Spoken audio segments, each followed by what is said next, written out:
Saudara-saudari, saya berada tepat di depan kompleks SMA Yos Sudarso Sokaraja. Tahun ini, kompleks ini dipersiapkan untuk suatu persekolahan baru yang akan kita laksanakan pada tahun depan, Juni 2023. Sekolah yang akan kita tempatkan di sini adalah Sekolah Menengah Atas Katolik Santo Eugenius atau SMAK Santo Eugenius. Sekolah ini mempunyai cukup banyak sarana prasarana, tinggal nanti kita lengkapi saja. SMAK ini nanti akan berada di bawah Departemen atau Bimas Katolik, berada di bawah Kementerian Agama Republik Indonesia. Kita merencanakan tempat kompleks ini nanti dapat menampung antara 250 sampai 300 anak-anak yang dapat studi langsung di sini, sekaligus dapat tinggal di sini karena akan memiliki asrama. SMAK ini nanti akan fokus hanya membina anak-anak dari atau yang beragama Katolik, karena ini memang bagian dari pembinaan Dinas Katolik. Maka SMAK ini dipersiapkan untuk membina anak-anak remaja kita supaya anak-anak remaja kita sungguh-sungguh berkarakter Kristiani Katolik.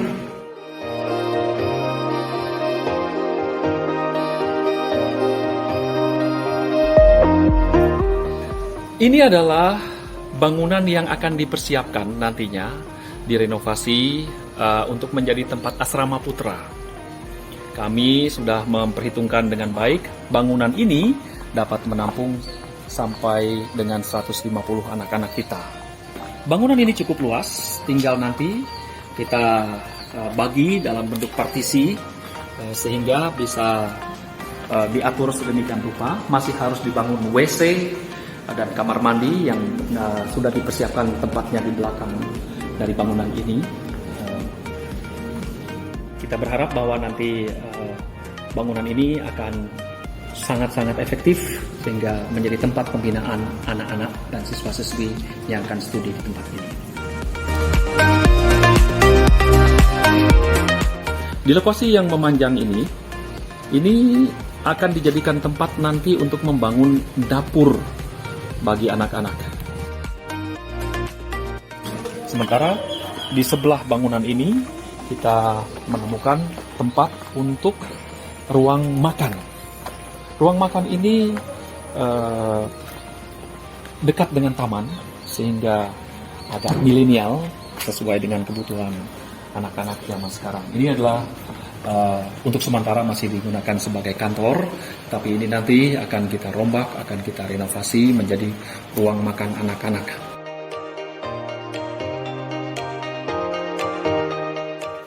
Ini adalah ruangan yang diperuntukkan untuk asrama putri.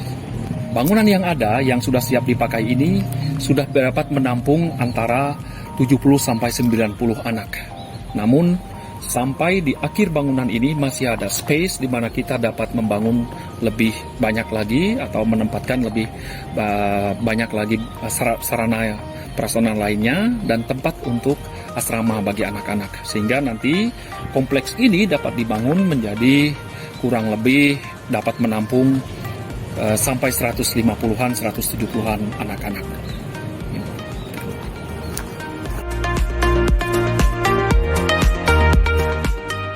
Di sebelah asrama putri ini adalah satu tempat yang nanti dapat atau direncanakan untuk dibangun tempat laundry.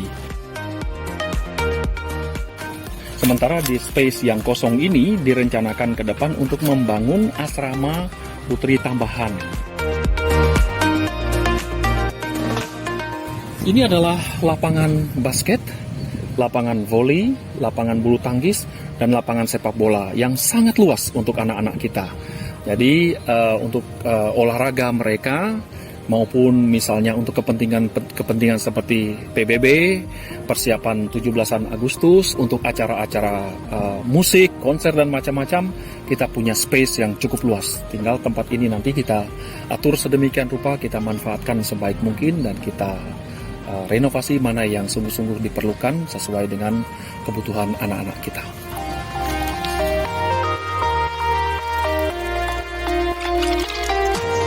Terdapat 3 ruangan di sini. Ruangan yang pertama ini nanti akan kita jadikan tempat minimart untuk anak-anak. Selain guest house, kita akan mempunyai minimart sehingga anak-anak juga berlatih mengelola dunia usaha. Dan ini nanti masuk dalam mata pelajaran entrepreneurship. Di sebelah minimart ini nanti akan ada 2 ruangan lainnya yang diperuntukkan untuk ruangan isolasi bagi anak-anak yang sakit. Apalagi mungkin ada anak-anak kita yang menderita sakit yang bisa menular, dan atau mereka yang penyakitnya biasa tetapi mereka memerlukan tempat istirahat khusus. Maka ada 2 ruangan. Ruangan pertama khusus untuk anak-anak perempuan, ruangan isolasi kedua khusus untuk anak laki-laki. Dan nanti kita juga akan bekerja sama dengan 2 klinik milik OMI, ya klinik Yos Sudarso yang letaknya berada dekat dengan kompleks sekolah ini, dan juga rumah sakit Elizabeth, rumah sakit milik para suster OP yang juga posisinya tidak berada jauh dari tempat ini, dan juga pihak puskesmas. Sementara ruangan ini nanti akan dijadikan tempat untuk pembimbing asrama.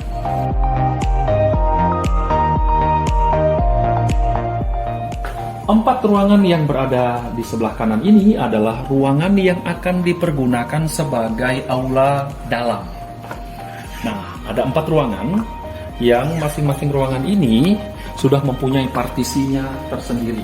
Dan partisi ini adalah movable, sesuatu yang dapat dibuka pada suatu waktu diperlukan. Sehingga kita mempunyai 4 ruangan besar sekali di tempat ini.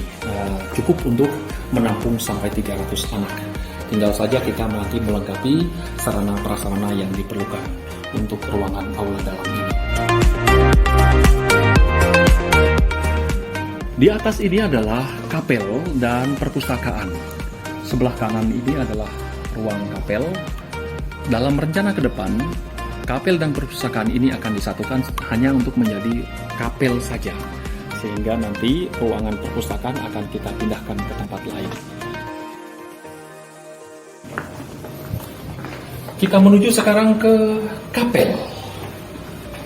Kapel ini sekali lagi masih dalam bentuk satu ruangan, namun dalam perencanaan ke depan kita akan membangun atau menggabungkan 2 ruangan ini menjadi satu, yaitu perpustakaan dan ruangan kapel sekarang, sehingga hanya menjadi satu ruang kapel. Inilah kapel yang selama ini dipergunakan oleh para staf di sini dengan beberapa siswa-siswi yang beragama Kristiani.